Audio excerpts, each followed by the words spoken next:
Hello and welcome back everybody to the Geek Tech Show, and if you're not a subscriber yet, make sure to click right down below.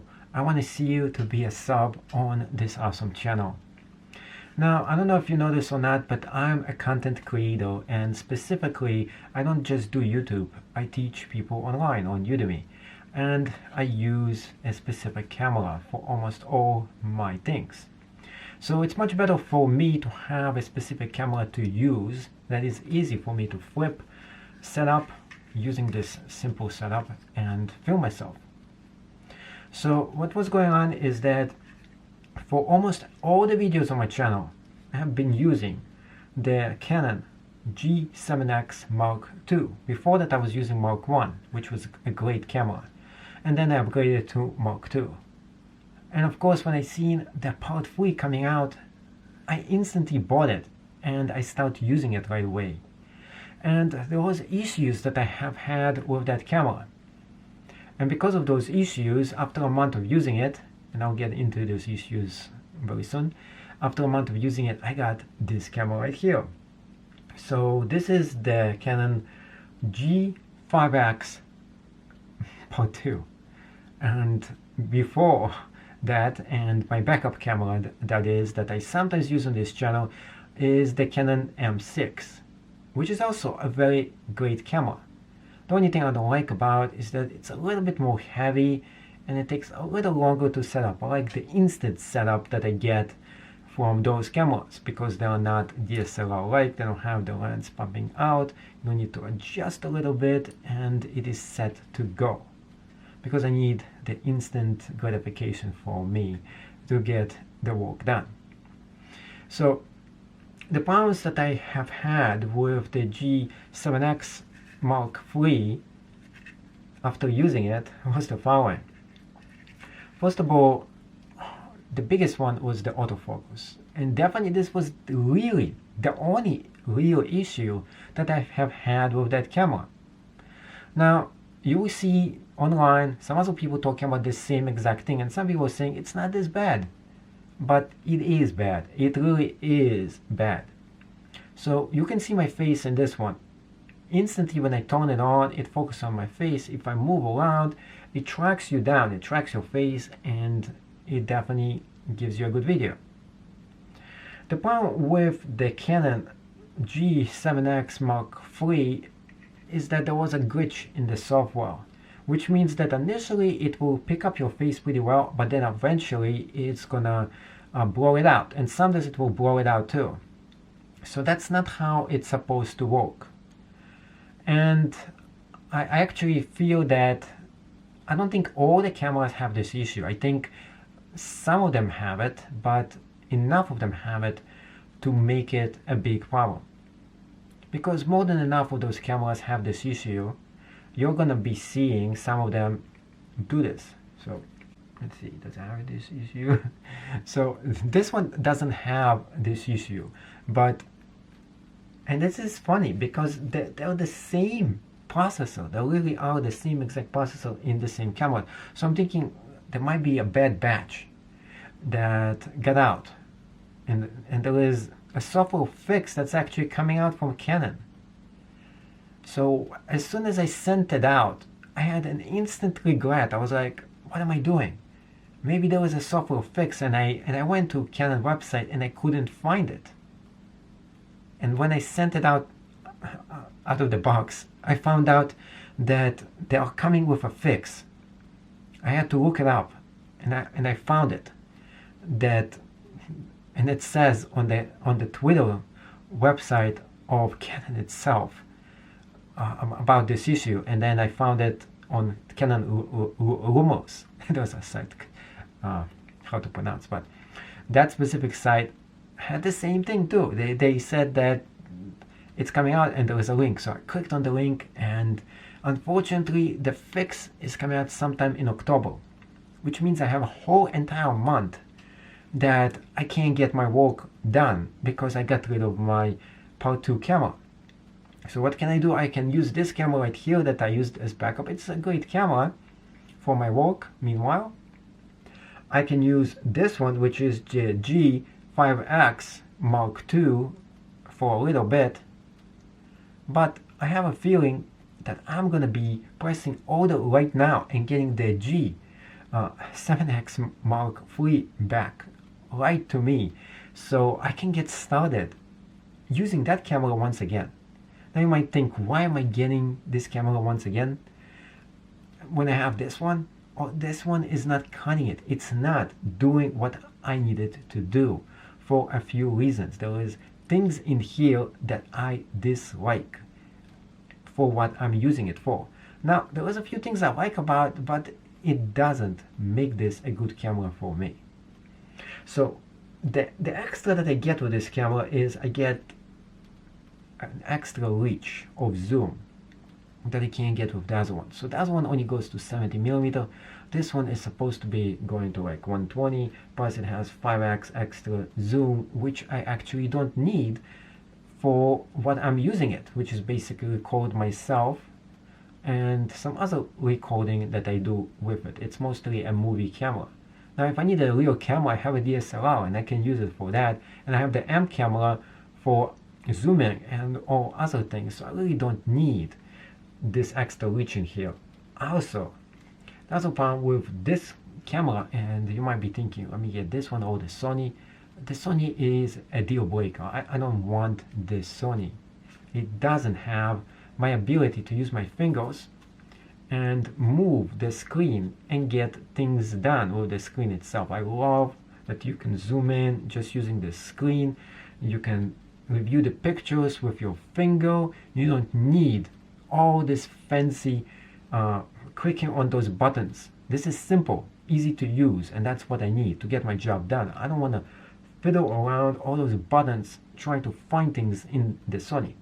So that's not an option for me. Now, another thing that the G5X, and I'm really hitting down this camera, doesn't offer is the external mic. That's what camera did, and that was great about it. And another thing I'm missing, and of course, once you get used to some new feature, you're definitely gonna miss it right away. I never had it before. And it is that there is a button on the top of the G7X. I really wish they had a different name for it, like Part 3, G7X III. So there's a button right there. You press on it and it automatically starts to record what you're doing by just pressing right there. That's ingenious. I don't have it with this camera. I don't know why they took it out of this camera, but that could have been an awesome feature in it. Now, another thing I don't need that this actually has is the following. It has this. This is cool, but 150 extra bucks or even more just for a viewfinder that I probably am going to use like once or twice, probably in like 2 years. That's a deal breaker for me. I don't need that, and plus it makes this camera extra heavy for no reason and a little bit more bulky, so I can't even put it in my old camera case as I used to. Right now, as I'm holding it, this is heavier than the previous one. The other one was super light, so you can go ahead and vlog, or you can record yourself much easier. And yeah, if you're going to be holding it for like 10 to 15 to maybe even 20 minutes straight, this weight does make a difference. And now, it doesn't matter how fit you are, the problem with that is the camera shaking. It's really about that. So the heavier this is, the more likely you're going to shake the camera and the picture is going to become more blurry. This is why I like to use an actual tripod that I'm using right there. It looks just like this. It's a Manfrotto tripod. This is a different tripod. Manfrotto is actually the best brand. There's going to be a link right down below in case you want to get that tripod. But those are the problems that I have with the G5X Mark II.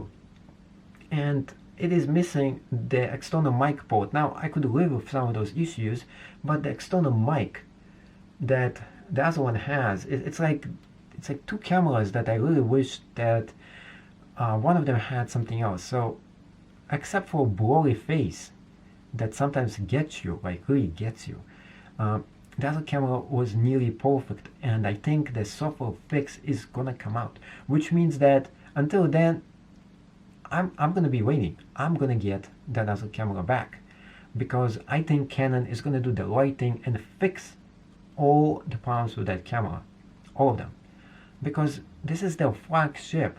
This is like a best-selling product they have. They're not gonna just go ahead and abandon thousands of fans and tell them that you have to live with that issue, because people are just gonna get disappointed.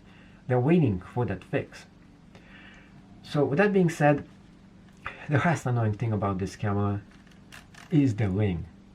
I cannot stand the ring in this camera. I don't know why they put this weird looking ring and it sounds different. The one in the other camera is just so much nicer. It feels nicer, and this feels cheap, and this camera is more expensive, and this is the whole thing about it. So overall, I mean, I had made a huge review of this camera, but I'm not sold on it. I just feel like I'm missing the other camera. I really am. I think the other camera was just so much more made just for me, and this one is just for something else.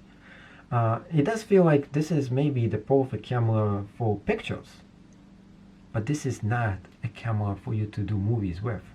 It's not made for that. It's definitely not made for that. And above all, the most annoying part of this camera is the following. When you put your screen up to do selfies, why would Canon do this? There is this sound that it makes every single time. You hear that? And above all, it's not only sound, it actually goes right under and it touches the surface. So that's not a good thing. I don't think it's gonna break anything. I mean, I have used those. Initially, I was thinking those things are just gonna break eventually. But after using it for a few years, I never had an issue. It's still very strong in my previous Mark II camera. It never broke, never had an issue whatsoever.